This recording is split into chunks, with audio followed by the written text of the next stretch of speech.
and I'm the biggest, like, I love It's Always Sunny in Philadelphia. Like, I think Rob McElhenney is like the coolest dude ever. There's two instances I wanted to talk about. One was from the show itself where he wanted to have a catch with Chase Utley. Yep. And then like Chase responded a couple years later. And then a couple years after that, they finally had their catch on the field. Were you involved in the makings of that? Was that something that you guys in your office was like planning out? Well, we knew, It's Always Sunny in Philadelphia has always asked us for different things, usually around the Fanatic. Obviously being a show based in Philadelphia and Rob being a St. Joe's prep guy and, Philadelphia native. Yes, I was involved with a bunch of other people. One of the coolest things was not this past year, but the year before, Scott Brandreth in our office, we have a team that kind of comes up with first pitches for the World Series. That's totally the World Series events are really a Major League Baseball event, but for first pitches, they pretty much do the national anthem, Major League Baseball. We control the first pitches as we should, and we wanted to do an absolutely spectacular.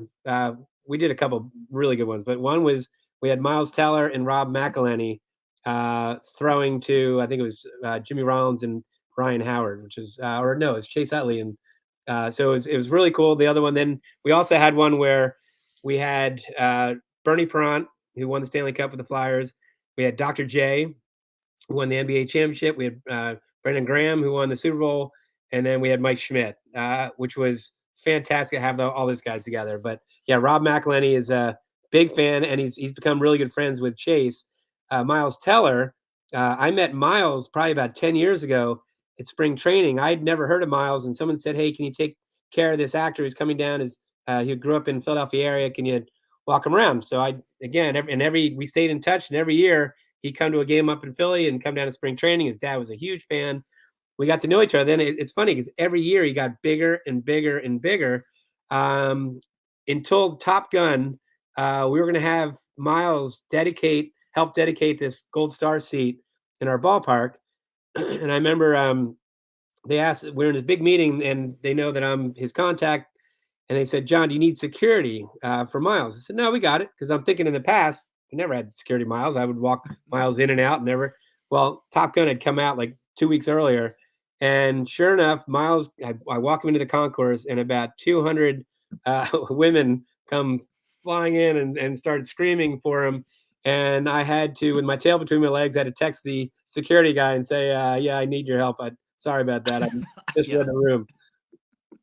So, and Miles is Yeah. the biggest. He's the biggest. I mean, he's diehard. If someone blows a save during the season, he'll text me and he's all upset about that. And he'll do that from anywhere. He was in London filming a movie last year, and he was filming me or texting me in the middle of the night. And yeah, he's legit diehard, and he's a good athlete too, Justin. He got in a hitting down in the cage before a game. I've taken a lot of celebrities down to take batting practice, and unless they're athletes, they're usually not that great.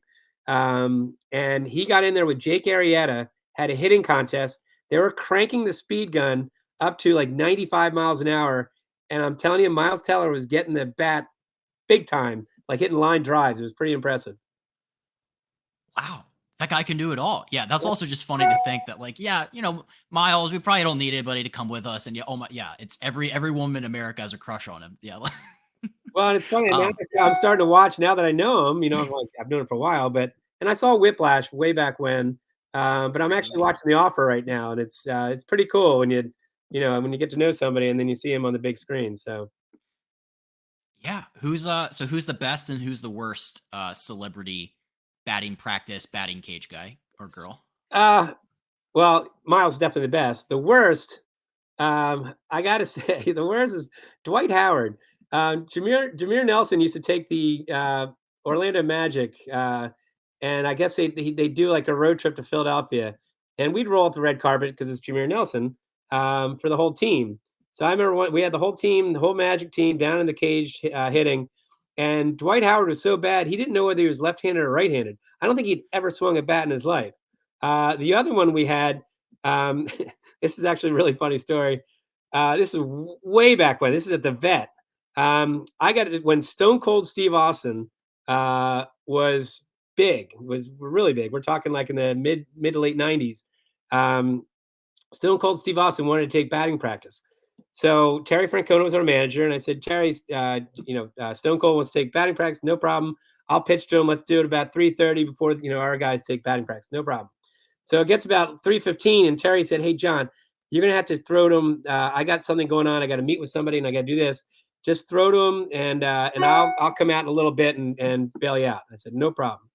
So I go out there. They got the WWF cameras rolling. Stone Cold Steve Austin with his biceps, like this, and the bat looks like a twig, right? And I started throwing from the mound. Well, he was playing for I think he was. We were playing the Orioles, and a lot of the Orioles are coming out in the dugout to watch, and our guys were coming out to watch. And Will Clark, I'll never forget this. Will Clark yells at me, says, "Hey, buddy, why don't you throw a little harder?" And I looked at Will Clark, like, really? So I rear back, throw as hard as I can, which is probably like 62 miles an hour. I lose a grip a little bit, and the ball goes right at Stone Cold's face, and he gets out of the way, and he takes the bat in his hand, and he starts charging the mound. I didn't know whether he was kidding or not. I run to the right field like a 14-year-old schoolgirl, and he was joking around about it. But they're filming it, and it was on whatever their Raw the next Saturday. So yeah, but and I wouldn't say he was bad. He was just so big. We also had the guy from Game of Thrones, Mountain. He took batting practice, and same thing. The guy's ginormous. So yeah, he wasn't a great one either.